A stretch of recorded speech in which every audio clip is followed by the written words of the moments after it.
Republican State Senator Kelly Hancock of North Richland Hills has a new high-profile job. Outgoing Texas Comptroller Glenn Hager hired him to serve as the new chief clerk and swore him into office. When Hager leaves June 30th to become chancellor of the Texas A&M University system, Hancock will become the acting Texas Comptroller, the state's chief financial officer. That'll take place on July 1st.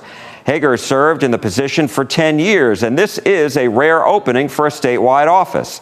Hancock also announced he's running for comptroller during the March 2026 Republican primary, and Governor Abbott wasted no time and endorsed him.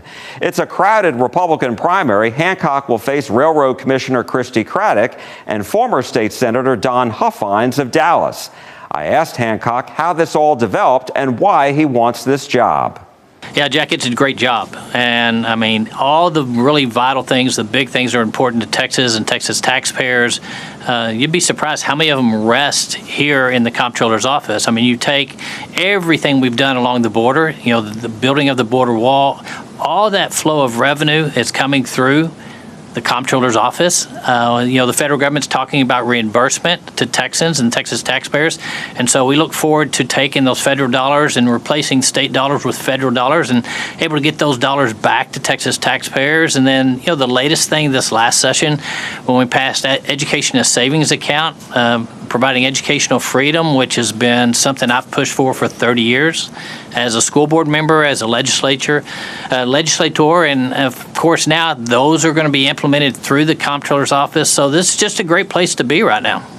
And I was going to ask you about that because this is going to be a big test for you, getting this $1 billion education savings account program in place. You've got a year to do it. And so I'm wondering, how important is it to you that, A, this gets done on time and that it is easy for parents to access? Vitally important. And I think that's kind of why we made these moves as soon as we did, and kind of so we can get going. And it's where I think my educational background is going to be very helpful. And Jack, as you know, I've dealt with challenges all my life, diagnosed with rare kidney disease 30 years ago, dealing with that for 30 years, going through a kidney transplant just 3 years ago.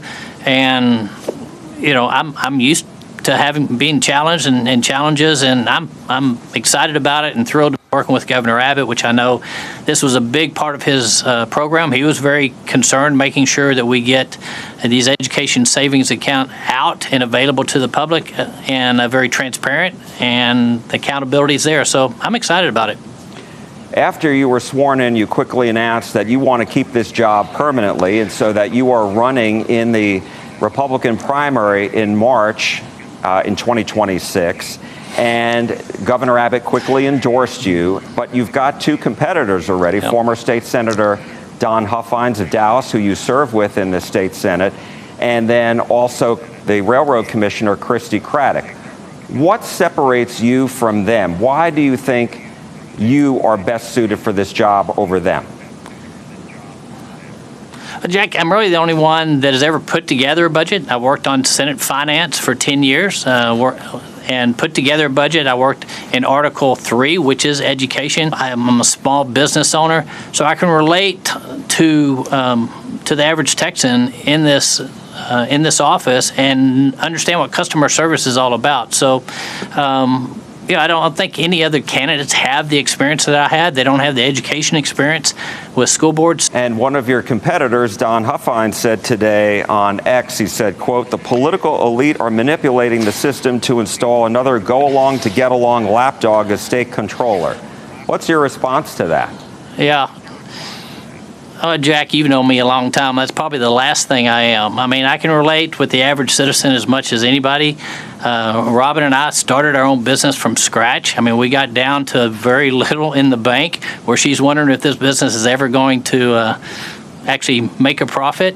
And so we've scratched and clawed. I was never born with a silver spoon in my mouth. And so I think I can relate much better than most of the candidates in this race to the average Texan. And so I think that kind of separates us. There is a difference there. And I'm the only one with the governor's endorsement. Hancock resigned from the Senate. Governor Abbott will have to call a special election for this Tarrant County Senate seat. State Representative Nate Schatzline of Fort Worth tells me he's considering a run for this Senate seat.